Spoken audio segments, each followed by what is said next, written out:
Demand చేస్తా ఉన్నా. మూడవది, నిన్న మీ ముఖ్యమంత్రి గారు నీ పేరు తీసుకొని చెప్పారు బట్టి గారు, మా బట్టి గారు స్టిచ్చింగ్ ఛార్జెస్ 75 రూపాయలు పెంచిందని చెప్పింది కదా. ఈ రాష్ట్రంలో 75 రూపాయలు ఏ మహిళకు కూడా రాలేదు. తక్షణమే ఆ డబ్బులు విడుదల చేయాలని చెప్పి నేను బట్టి గారిని డిమాండ్ చేస్తా ఉన్నా. నంబర్ 3. నంబర్ 4, బట్టి గారు కొంచెం వెనక ముందు చూసుకోండి. మీరు ఆర్థిక శాఖ మంత్రి, అన్ని వివరాలు మీ దగ్గర ఉంటాయి. నిన్న బట్టి గారు మాట్లాడుతూ ఏమన్నాడో ముందు చూసిన తర్వాత నేను విషయానికి వస్తాను. 10 సంవత్సరాల బడ్జెట్ గురించి ఒక 10,000 కోట్ల రూపాయల మీ గురించి ఆలోచన చేసి వడ్డీ లేని రుణాలు ఏమైనా ఇచ్చాడా?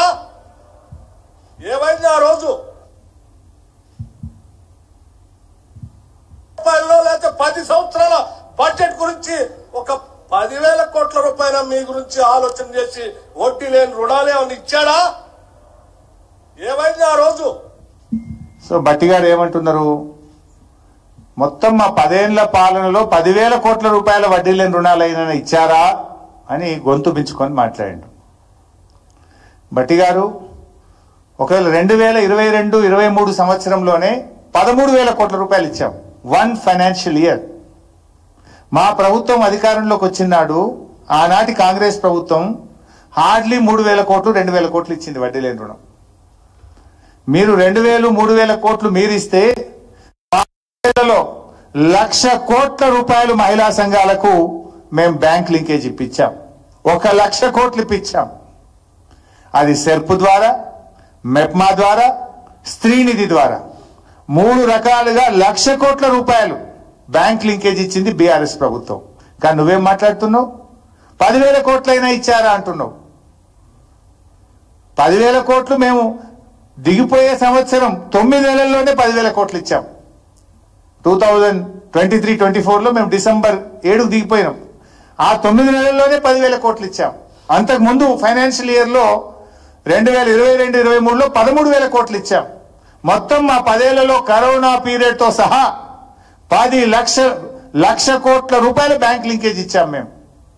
కానీ నువ్వేం మాట్లాడుతున్నావు ఈరోజు? 10,000 కోట్లు అయినా ఇచ్చారా అని మాట్లాడితే అంటే ఎవరు చెక్ చేసేటోడు ఉండడు, ఇక నిన్ను అడిగేటోడు ఉండడు. నువ్వు ఏది మాట్లాడితే అదే అనుకుంటావా? లేవా డాక్యుమెంట్ లేవా? నేను చెప్పేది తప్పైతే బయట పెట్టు, అసెంబ్లీలో చర్చ పెట్టు. ఇప్పుడు అసెంబ్లీ స్టార్ట్ అవుతుంది కదా, మాట్లాడదాం పట్టు.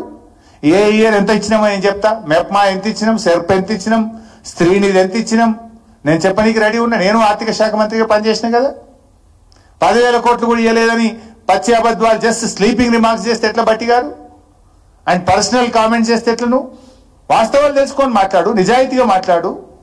మేము 1,00,000 కోట్లు ఇచ్చింది బీఆర్ఎస్ ప్రభుత్వం, మేము 2,00,000 కోట్లు ఇస్తా అని చెప్పు, వద్దంటలేను. కానీ మేమిచ్చింది తక్కువ చూపడం, మీరిచ్చింది ఎక్కువ చూపడం, మీరు ఇయ్యని దాన్ని కూడా ఇచ్చినట్టు చూపడం, ఇదేం చిల్లర రాజకీయం అని నేను అడుగుతా ఉన్నా. అంటే 10,000 కోట్లు కూడా మేము ఇవ్వలేదు అని ఏదైతే నిన్న బట్టి గారు మాట్లాడినరో అది శుద్ధ అబద్ధం. 1,00,000 కోట్ల రూపాయలు బీఆర్ఎస్ ప్రభుత్వం ఇచ్చింది అని చెప్పి నేను మనవి చేస్తా ఉన్నా. ఇకపోతే నెక్స్ట్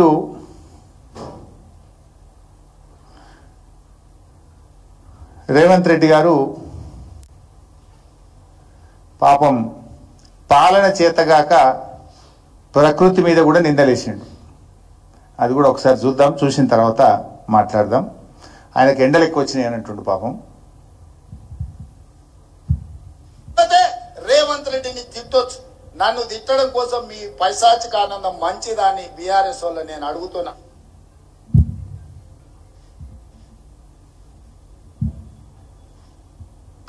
ఎండకు పంటలు ఎండిపోతే రేవంత్ రెడ్డిని తిట్టొచ్చు, నన్ను తిట్టడం కోసం మీ పైశాచిక ఆనందం మంచిదాన్ని బీఆర్ఎస్ వల్ల నేను అడుగుతున్నా. ఇప్పుడు రేవంత్ రెడ్డి ఏమంటుండే, ఎండలకు పంటలు ఎండిపోతున్నాయట. ఎండలు మొదలు పుట్టినాయా రేవంత్ రెడ్డి మొదలు పుట్టిండా? కేసీఆర్ గారు ఉన్నప్పుడు ఎండలు కొట్టలేదా? ఇప్పుడే ఎండలు కొడుతున్నాయా? రేవంత్ రెడ్డి వచ్చినాక ఎండలు కొడుతున్నాయా? కేసీఆర్ గారు ఉన్నప్పుడు పంటలు ఎందుకు ఎండలేదు?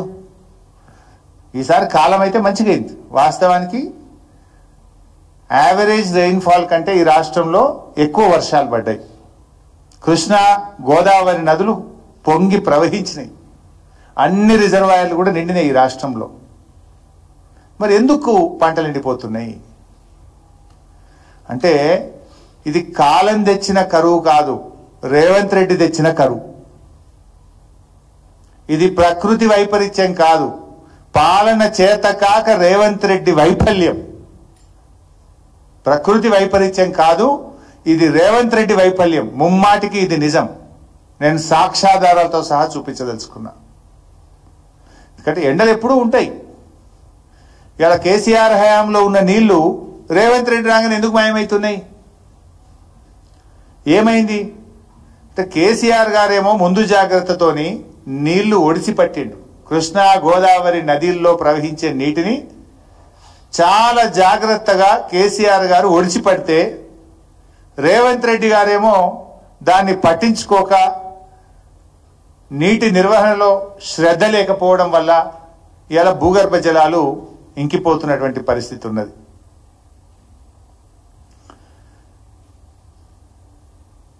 కేసీఆర్ గారు సముద్రంలో